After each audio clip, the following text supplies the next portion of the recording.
Hi everyone. Admiring my fruit trees, yes. These are the larger ones we've got here. These are about 7 or 8 years old. And over the last few months, I've been showing you some of the pruning that we've done on this, the nectarine in that far corner, this apricot tree in particular. Now, we've had a really rough few days. We've had some high winds, and we've got some winds coming in through again now, and you can hear the next door motorbugs. I can. They're going crazy. They've got a little bit of a dirt track there. But these high winds have been coming through, and this apricot tree copped a beating. So these are the early flowers it had on it. Hot weather, you know, out of the blue, from 16, 15 degree days jumping up to 22, 23. Doesn't sound like a lot, but when you got a hot wind coming through, it burnt the flowers off. This could have happened to a few trees across the garden. I'm not quite sure what's happened out in the paddocks there. Haven't had a look after the heavy winds. But have a look at your trees as well, because if you get some high winds and it knocks the flowers out prematurely, you're not going to get any fruit.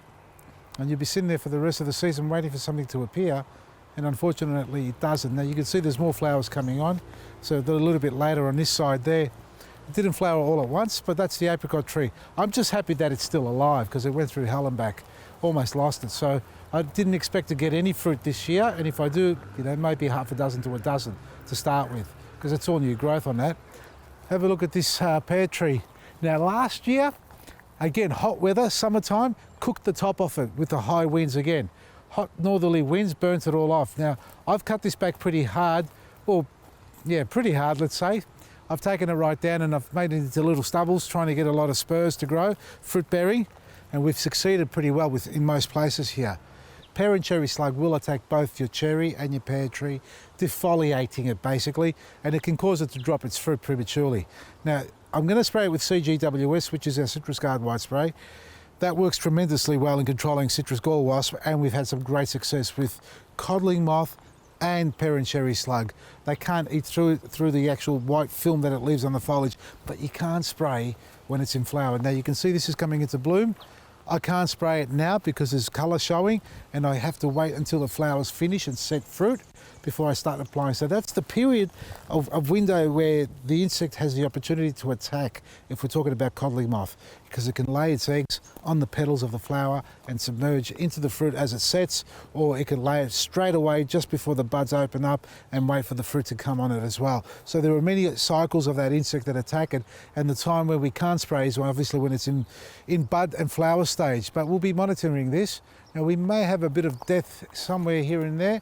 Actually, no, all the wood's pretty good. We've got leaf growth here rather than flower. There's a few flowers on that side. I'm really happy with this. This one here, I should have brought it down a little bit lower. You know, I got a little bit too cautious with this. I didn't want to bring it any further, but I should have brought it down to about this height, because have a look at it already. It's already too tall. You know, I'm standing about 6.5 foot tall. As most of you know, I'm a giant. Yeah, get lost, right? So I should have brought this down to at least 6 foot here. So yeah, I'm going to bring this down in summertime. So if you need to bring down a tree, meaning a lot of pruning, wait till summer. Do your summer prune after it's finished fruiting, and that's the best time to do it, so you don't get any new top growth on it again. What are you doing? What are you doing up there? All right, mate, I'm not 6 foot. I'm more like 5.5 foot. How's that? That's better. When you turn that camera off, you're gone. You know that. You won't be able to film that afterwards. Have a look at this. We've got some death here too. A couple of dead branches, and I'm using my lowies. These are fantastic secateurs anvil cutters. Now let me show you. This is dead wood here. Oh yeah, it's on its way out. Look, I don't need it. It's growing back inwards. I'm just going to cut this off here. Now you can't appreciate it by just watching how smooth and gentle it is when it cuts. It's just so delicate. It cuts it like butter. It feels like I'm cutting into butter. I wasn't planning on doing this, but now that I've got him in my hands, okay, now that is a big branch for this. Oh, but it does get through it.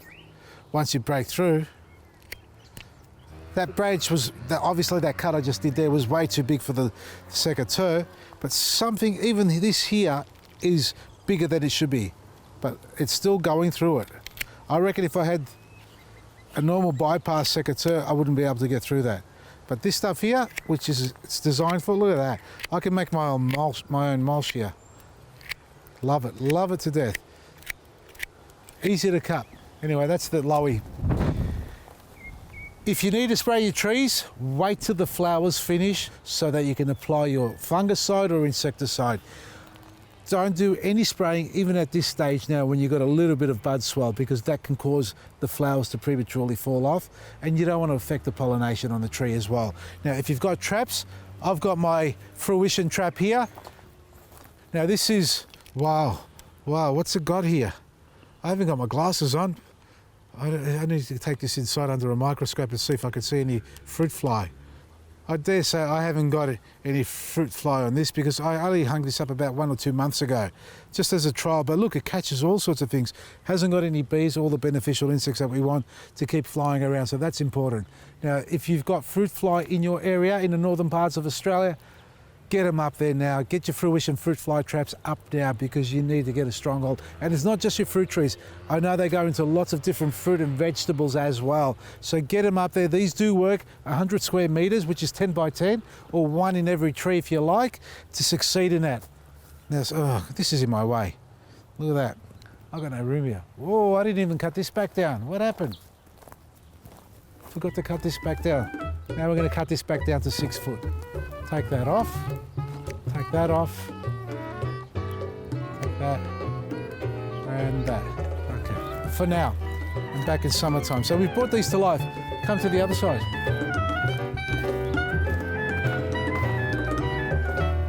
Dragon fruit. Oh, CGWS, waiting for its moment. Now, another thing. Last year, the plum tree was infested with aphid. But I didn't prune out the centre last year that well. Well, I didn't prune it at all. This time I've taken it out and I've opened it really nicely. You've got the nice open vast space there. And I'm having a close look now. We're pretty lucky. The leaves are nice and clean. We've got no blistering and we've got no signs of aphids. It hasn't been warm enough for them to come out yet, to be honest with you. But nevertheless, you need to be cautious, because they will come out and destroy a tree overnight if you're not paying attention. Look out for them, and again, don't spray when the flowers are out. Now folks, if you're watching us on Facebook, like our page, or if you're following us on YouTube, subscribe to our page, because we're posting every morning gardening tips and advice, and it's all free for all of you to enjoy. Now, it is the weekend as well, and remember, it's always a double deal, buy one get one free special on our website. A great range of products for you to be able to get into your garden to help you prepare it for spring, summer, so you can get wonderful fruit and vegetables and even flowers coming through. And it is also Saturday morning. Now, if you're watching us at 7:30, as we've just loaded it up, it's our 693 AM dial gardening show, Darren James on 3AW. Give us a call, tune in, listen to all the great gardening topics, questions from all people from around Australia. Give us a call and see if you've got any problems that we can probably solve and help you through with your garden. Go to vasilisgarden.com for all your great products and advice. From me, Vasili, Maresi.